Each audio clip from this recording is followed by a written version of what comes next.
លទ្ធផលនៃការវិតម្លៃថ្នាក់ជាតិដែលធ្វើឡើងដោយក្រសួងអប់រំយុវជនកីឡានៅក្នុងឆ្នាំ2015បានបង្ហាញថាមានសិស្សជាច្រើនជួបការលំបាកនៅក្នុងការរៀនទាំងភាសាខ្មែរនិងគណិតវិទ្យាក្នុងចំណោមសិស្សទាំងអស់មានតែ1ភាគ3ប៉ុណ្ណោះដែលអាចអាននិងសរសេរបានស្ទាត់សិស្សក្រោម 50% រៀនមុខវិជ្ជាគណិតវិទ្យាបានល្អនៅក្នុងឆ្នាំ2018មានការវិតម្លៃមួយទៅលើការអានរបស់កុមារដែលហៅថាការវិតម្លៃការអាននៅថ្នាក់ដំបូង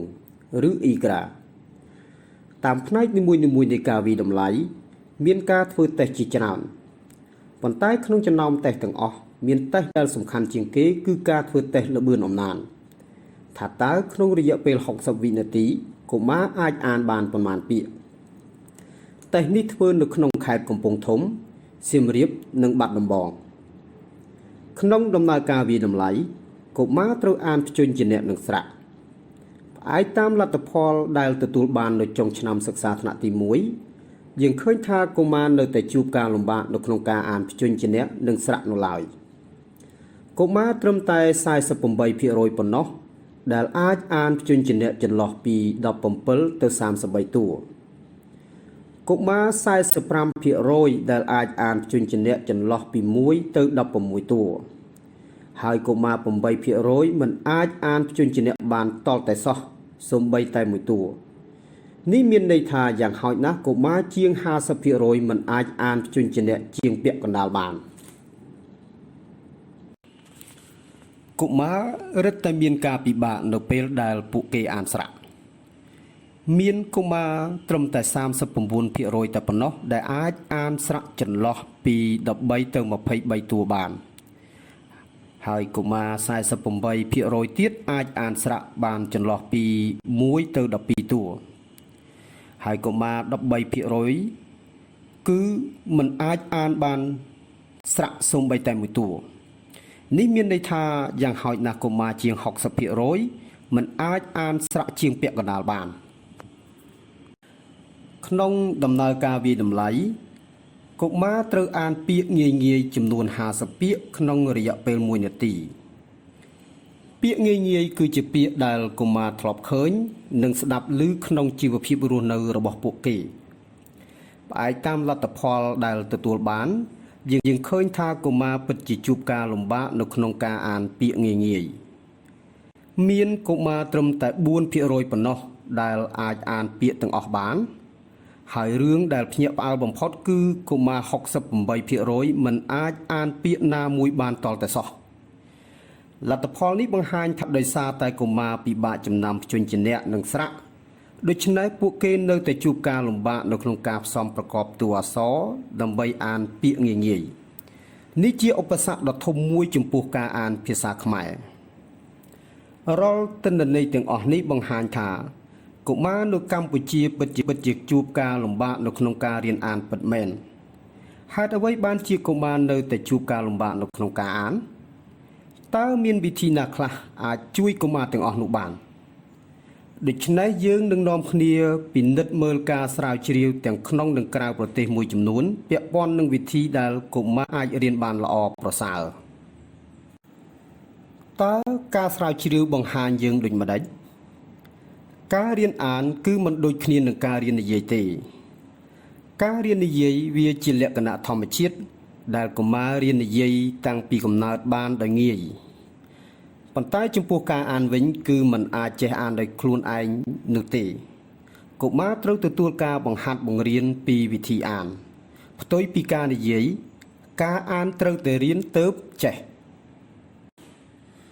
វាពិតជាមានភាពចាំបាច់ដែលកុមារត្រូវរៀនអានតាំងពីថ្នាក់ដំបូងគឺថ្នាក់ទី1ទី2និងទី3ឧទាហរណ៍បើសិនជាកុមារមិនបានរៀនបំណិនមូលដ្ឋានអំណានដូចជាស្រៈនិងព្យញ្ជនៈនៅពេលដែលពួកគេរៀនថ្នាក់ទី1ពួកគេនឹងរៀនខ្សោយទៅថ្នាក់បន្តទៀត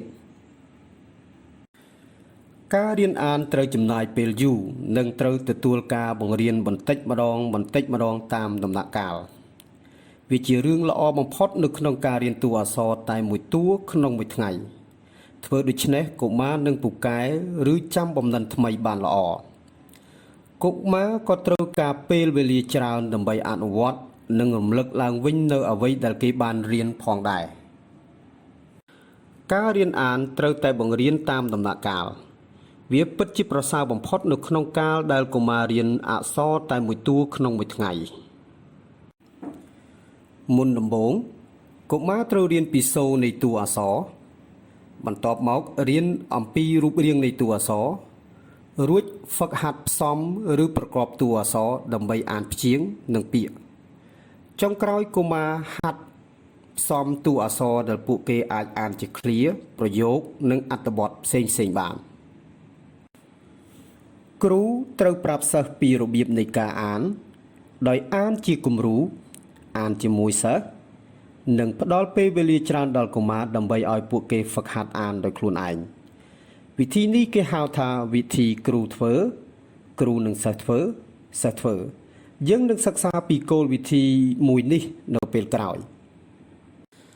សរុបមកកុមារត្រូវទទួលការបង្រៀនដើម្បីឲ្យចេះអានតាំងពីថ្នាក់ដំបូងកុមារត្រូវការបង្រៀនជាក់លាក់តាមដំណាក់កាលទៅលើការស្គាល់សូរនិងរូបរាងនៃតួអក្សរព្រមទាំងវិធីក្នុងការផ្សំប្រកបតួអក្សរដើម្បីអានព្យាង្គនិងពាក្យនៅពេលកុមារចេះផ្សំប្រកបដើម្បីអានព្យាង្គនិងអានពាក្យរួចហើយពួកគេអាចអានអត្ថបទដែលមានន័យបានល្អនៅពេលកុមារមានពេលវេលាដើម្បីរំលឹកនិងហ្វឹកហាត់បានច្រើនកុមារនឹងកាន់តែមានភាពស្ទាត់ជំនាញទៅលើបំណិនដែលពួកគេត្រូវអាន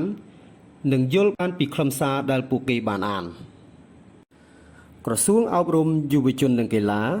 បានសហការជាមួយដៃគូអភិវឌ្ឍន៍នានា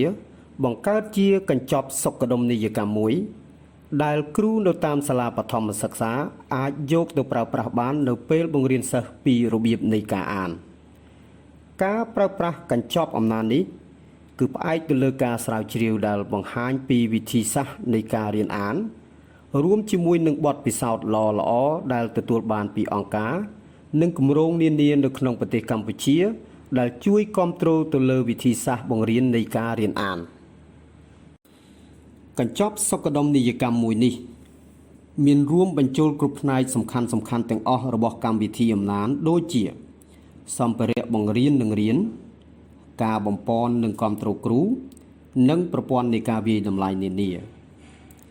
ក្នុងឆ្នាំ2018កញ្ចប់អំណាននេះត្រូវបានយកទៅអនុវត្តសាកល្បងនៅថ្នាក់ទី1គ្រប់សាលាទាំងអស់ក្នុងខេត្តកំពង់ធំនិងសៀមរាបឆ្នាំនេះក្រសួងអប់រំយុវជននិងកីឡា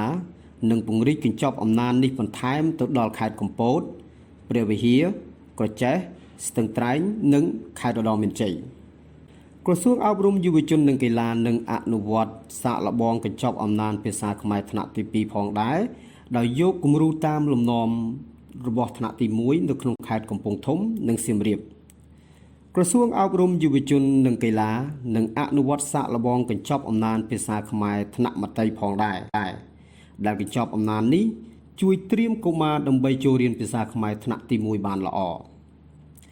ការវិតម្លៃជាដំណាក់បង្ហាញថាលទ្ធផលនៃការអនុវត្តសាកល្បងកន្លងមកនៅក្នុងខេត្តកំពង់ធំនិងខេត្តសៀមរាបទទួលបានជោគជ័យយ៉ាងល្អយើងកំពុងធ្វើការវិតម្លៃចុងឆ្នាំបន្ទាប់យើងនឹងឃើញ slide ដែលបង្ហាញពីលទ្ធផលសង្ខេបនៃតេស្តអេក្រាក្នុងកម្មវិធីសាកល្បងឆ្នាំទី1នៅក្នុងខេត្តកំពង់ធំនិងខេត្តសៀមរាបឆ្នាំ2018ឆ្នាំ2019តេស្តអេក្រានេះមានសិស្សថ្នាក់ទី1ចូលរួមចំនួន2336នាក់